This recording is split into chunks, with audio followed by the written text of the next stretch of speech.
एक तरफ वो जड़ता गर्मी को उत्पन्न करती है, दूसरी तरफ जड़ता को उत्पन्न करती है। यानी लक्ष्मी के आने से जोश आ जाता है लेकिन बुद्धि चली जाती है। उन्नति आदधाना अपि नीच स्वभाव आविष्करोति, उन्नति को धारण करते हुए भी नीच स्वभाव को प्रकट करती है। यानी भौतिक उन्नति प्रदान करती है लेकिन स्वभाव में अधमता ला देती है।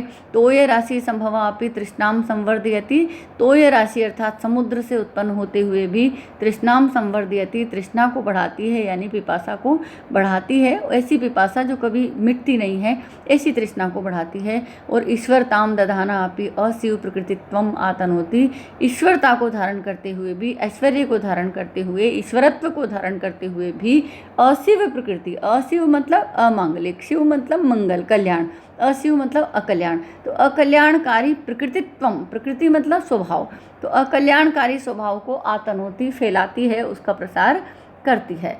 और कह रहे हैं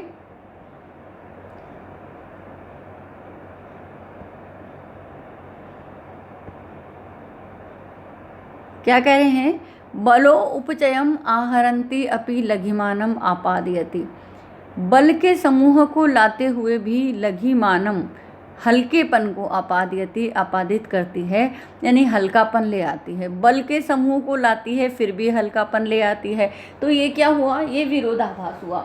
और विरोधाभास मतलब बल लाती है तो हल्का कैसे लाती है, तो कहती ये मतलब ये है कि लक्ष्मी के आने से बल तो आ जाता है, बल आ जाता है, सेनाएं आ जाती है, बल का समूह आ जाता है और बहुत सारी वस्तुएं आ जाती है मनुष्य के पास, लेकिन लघिमानम हल्केपन को आपादित करती है, यानी कि मनुष्य में हल्कापन ले आती है, यानी उसके व्यवहार में, स्वभाव में हल्कापन, छोटापन आ जाता है।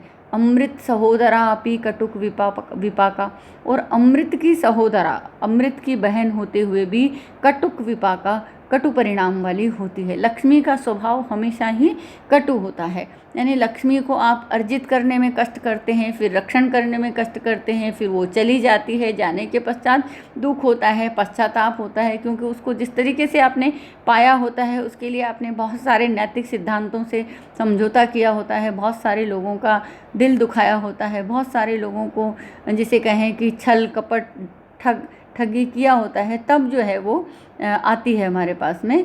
तो इसलिए उसका परिणाम हमेशा कटु ही होता है। तो अमृत सहोदरा पे, अमृत की बहन होते हुए भी, अमृत की सहोदरा होते हुए भी कटुक विपाका, कटुक परिणाम वाली होती है। विग्रहवती अपि अप्रत्यक्ष दर्शना, विग्रहवती यानी शरीरधारी होते हुए भी अप्रत्यक्ष दर्शना, प्रत्यक्ष दिखाई नहीं देती है।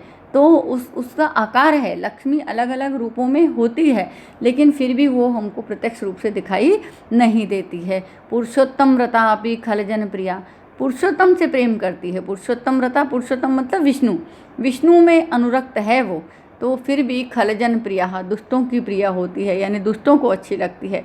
वो विष्णु की प्रिय है लेकिन वो दुर्जनों को अच्छी लगती है।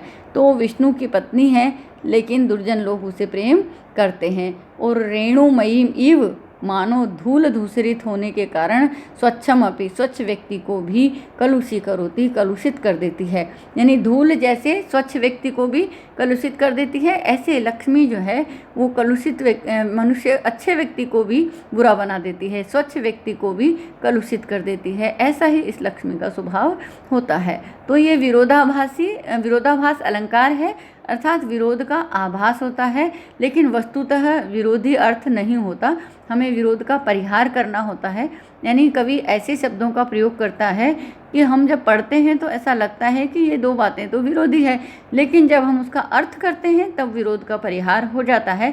इस तरीके से विरोधाभास अलंकार में हम विरोध का परिहार करते हुए उसके अर्थ को, मूल अर्थ को समझते हैं। जैसे बलोपचयम आहरंती अपि लघिमानम आपादयंती, इसका मतलब है कि बल के समूह को लाते हुए भी हल्केपन को उत्पन्न कर देती है। तो दोनों चीज़ें विपरीत नहीं हो सकती। तो बल मतलब यहाँ शारीरिक बल, समृद्धि का बल, भौतिक उन्नति का बल, पद प्रतिष्ठा का बल, ये सब बल आता है, लेकिन मनुष्य के स्वभाव में, उसके नैतिकता में, उसके मनोबल में, उसके अंदर का जो जिसे कहें सात्विकता में हल्कापन आ जाता है। तो स्वभाव में हल्कापन आ जाता है, तो स्वभाव में छोटापन आ जाता है, स्वभाव में तुच्छता आ जाती है।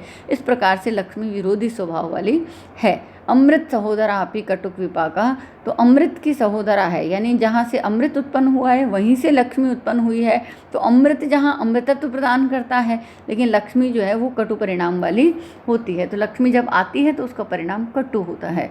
तो अमृत की बहन है, यानी समुद्र से अमृत मंथन के समय वो अमृत के साथ ही निकली है, लेकिन वो कटु परिणाम वाली होती है, कटु स्वाद वाली होती है। कटु जो है जिसका कहें कि अंत तो गत्वा कटु परिणाम होता है।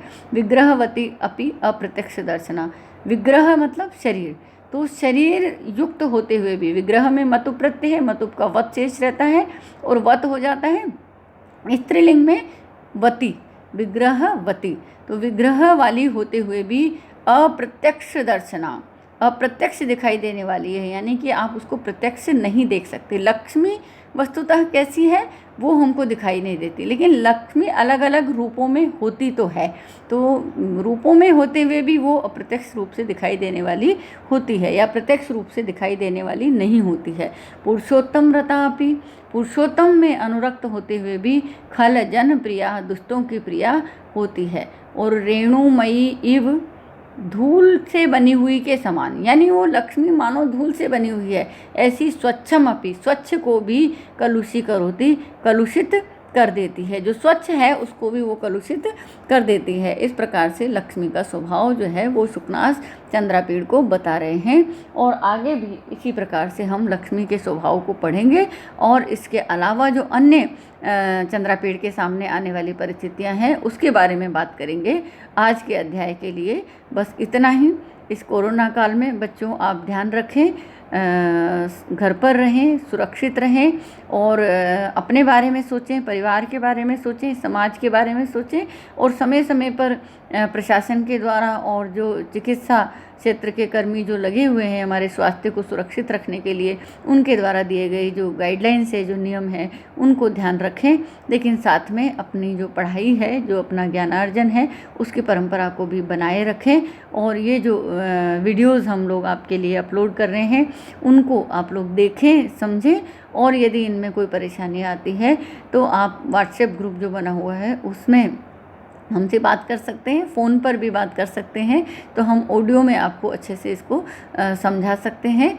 क्योंकि कक्षा की तरह जब फेस टू फेस हमारा आमना सामना नहीं होता तो बहुत सारी बातें हैं, जिज्ञासा जो आपके मन में आ सकती है, या हमको ऐसा जैसे आपकी प्रतिक्रिया नहीं मिलती है तो हमें ये समझ में नहीं आता कि आप और क्या चाह रहे हैं, तो हम लोग अपनी तरफ से आपको पूरा स्पष्ट कर रहे हैं।